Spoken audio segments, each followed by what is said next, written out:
ஜெயிக்கிறோம் தோக்குறோம் அதெல்லாம் முக்கியம். பட் நம்ம 100% எஃபர்ட் போட்டோம்னா அது மட்டும்தான் கவுன்ஸ் வந்து எண்ட் ஆகும்.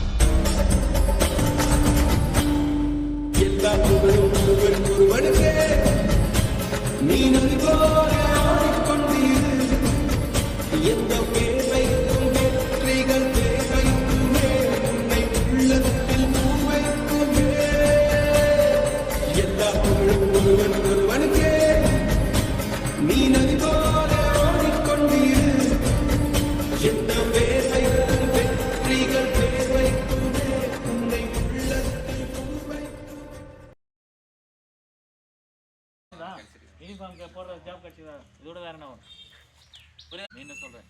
யூனிஃபார்ம் நீ போகணுன்னா சாதாரண விஷயம். இன்னைக்கு யூனிஃபார்ம் போகிறது எவ்வளோ கஷ்டப்பட்டிருந்தோம், எவ்வளோ பிரச்சனைகள் வந்திருக்கும், அங்கே ஒரு விஷயம் நடந்திருக்கும். புரியுதா தம்பி? ஸோ ஹாப்பி, அவன் சந்தோஷம்.